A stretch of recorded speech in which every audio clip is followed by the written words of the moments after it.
इस वक्त इदारा के अंदर जो है ना इम्तिहान का माहौल है और यहाँ पर बहुत सारे तलबा यहाँ पर इम्तिहान दे रहे हैं। हम यहाँ पर एक उस्ताद और एक स्टूडेंट से जो है ना कुछ जानने की कोशिश करते हैं, जो नेपाली भाषा में एक दूसरे से जो है ना वार्तालाप कर रहे हैं। आप एक दूसरे से बातचीत करें और हम उसको जानने की कोशिश करेंगे। विद्यालय में पढ़ रहा था, विद्यालय का नाम क्या?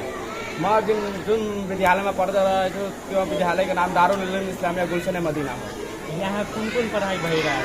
यहाँ इंग्लिश, नेपाली, मैथ र आलिमिया सम्मको पढाइ भइरहेको छ। यहाँ शिक्षकहरू कुन भाषामा बोलेर पढाउँछ? यहाँ शिक्षकहरू नेपाली, इङ्ग्लिस र उर्दू जबानमा बोलेर पढाउँछ। यहाँ उर्दूको तालिम कहाँसम्म हुन्छ? यहाँ उर्दूको तालिम आलिमियासम्म भइरहेको छ। अरू इङ्ग्लिस, नेपाली, म्याथ र कम्प्युटरको पनि कम्प्युटर क्लासको पनि सुविधा छ। त्यहाँ कम्प्युटर क्लास सधैँ क्लास हुन्छ? हो, सधैँ हुन्छ।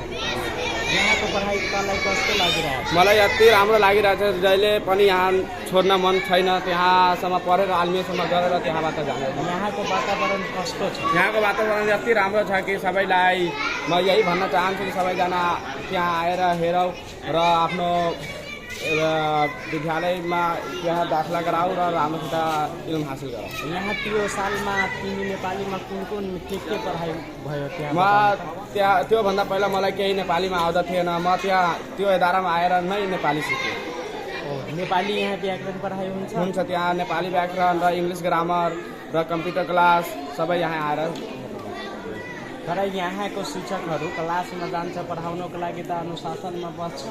मलाई आउँदाखेरि म यति हेरेछु त्यहाँको शिक्षकहरू यति अनुशासनमा बसिरहेछ कि केही कुरा नै छैन। त्यो क्लासको टाइममा क्लास जस्तै एकदमै पढाउँछ? क्लासको टाइममा क्लास हुन्छ र अर्कै टाइममा नै यहाँको पढाइ तँलाई राम्रो लागिरहेछ? एकदमै।